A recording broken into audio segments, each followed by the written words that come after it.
Sumainyo ang Panginoon. At sumaiyo rin. Ang mabuting balita ng Panginoon ayon kay San Mateo. Papuri sa iyo, Panginoon.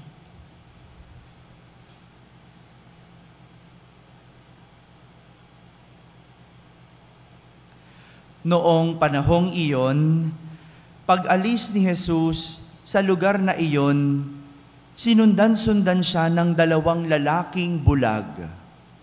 Sumisigaw sila na ang wika, "Anak ni David, mahabag po kayo sa amin." Pagpasok ni Jesus sa bahay, lumapit sa kanya ang mga bulag. Tinanong sila ni Jesus, "Naniniwala ba kayo na magagawa ko ito?" "Opo, Panginoon," sagot nila. At hinipo niya ang kanilang mga mata at sinabi, "Mangyari sa inyo ang ayon sa inyong paniniwala." At nakakita na sila. Mahigpit na ipinagbilin sa kanila ni Jesus na huwag sasabihin ito kanino man. Ngunit nang sila'y makaalis, ibinalita nila sa buong lupaing yaon ang ginawa sa kanila ni Jesus. Mga kapatid, ang mabuting balita ng Panginoon. Pinupuri ka namin, Panginoong Hesukristo. Magsiupo po ang lahat at ating pakinggan ang homilya. Isang magandang umaga po sa inyong lahat. Magandang umaga rin sa lahat ng mga nasa barangay na nakakapakinig ng ating banal na misa, sa lahat ng mga nasa tahanan na nagsisimba via online, sa lahat ng mga nasa abroad. Isang magandang araw po sa inyong lahat. Kasama kayo sa aming pagdiriwang ng banal na misa dito sa ating parokya. 5 araw na ng pagtatalakay ng mga pagbasa tungkol sa pag-asa. Tungkol sa tema ng pag-asa. Araw-araw, simula nung Lunes hanggang sa araw na ito, ang tema ng ating mga pagbasa ay tungkol sa pag-asa.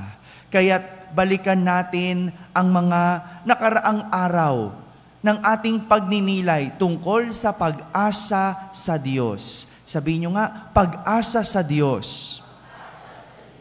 Nung Lunes, itinuro sa atin kung ano ang kahulugan ng pag-asa.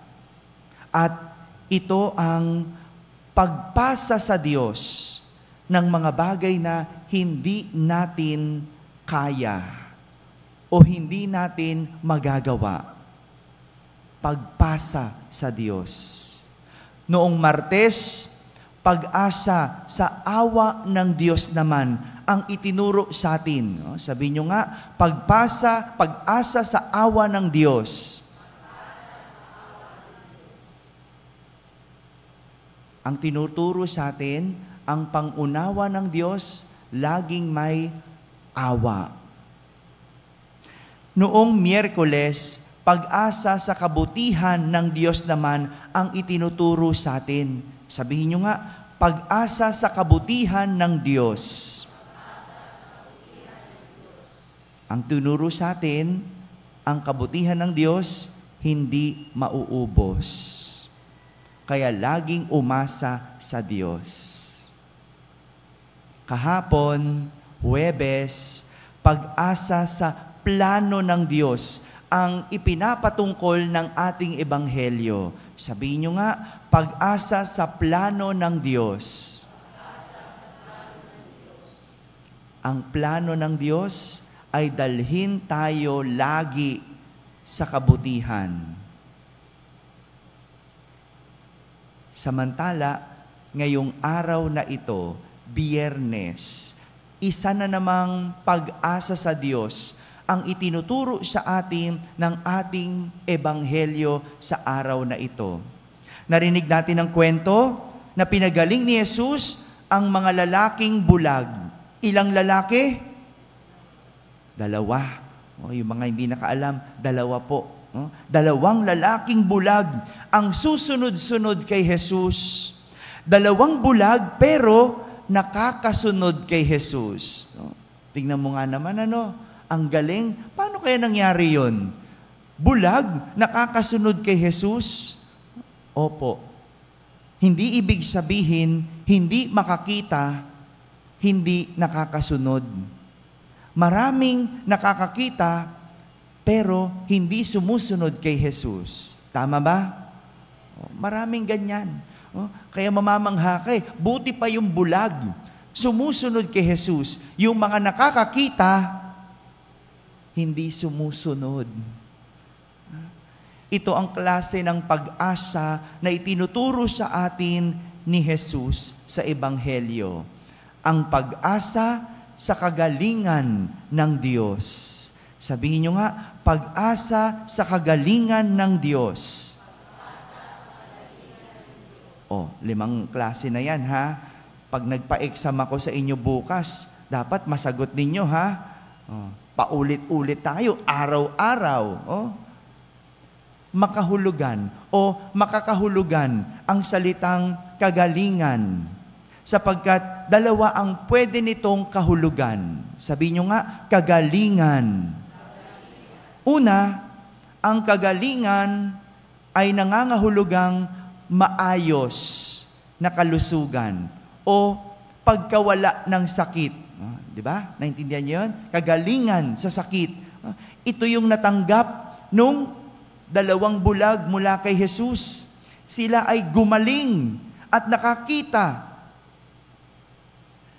Nang sila ay tanungin ni Jesus, naniniwala ba kayo na magagawa ko ito?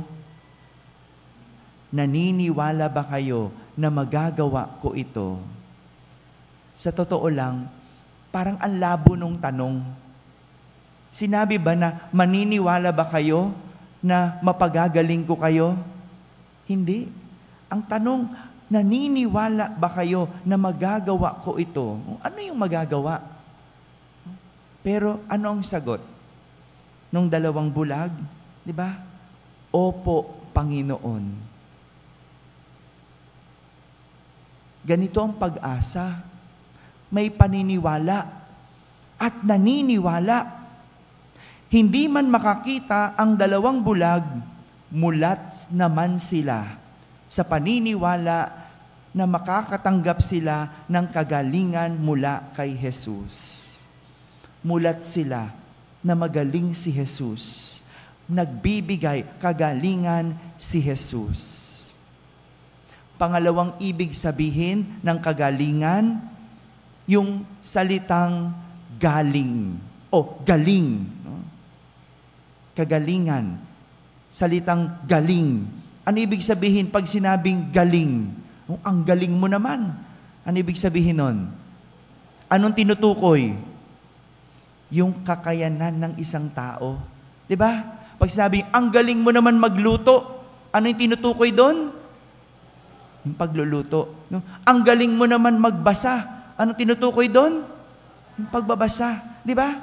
Yung salitang kagalingan na mula sa salitang galing, ito yung tinutukoy na kakayanan ng isang tao. Si Jesus may angking galing. Totoo ba? Yes. Yes. Ang galing ni Jesus. Ano yung pinakitang galing ni Jesus sa Ebanghelyo? Yes. Kaya niya. May kakayanan siyang magpagaling. Pero, yung galing ni Jesus, hindi niya ipinagmamalaki. Hindi niya ipinagmamayabang. Hindi niya ipinagsasabi. Ang mahigpit pa nga niyang bilin, wag sasabihin ito kanino man. Yan ang tunay na galing. Yan ang tunay na magaling, hindi ipinagsisigawan. Dahil likas sa kanya ang galing at wala siyang dapat patunayan. Marami sa atin naggagaling-galingan, no? Yung hindi naman totoong magaling pero kala mo, no? Ang galing-galing, ang ingay-ingay, pinagmamakaingay. Akong nagpatayo niyan. Wow! Pera ng taong bayan, ikaw? Ginawa ko ito. Wow! Sa'yo galing? Talaga? Di ba ganyan? Yung mga nagagaling-galingan, ang iingay, pinagmamalaki, pinagsisigawan.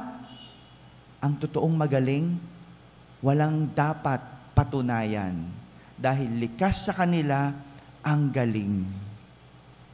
Ito ang kagalingan ng Diyos na pwede nating asahan.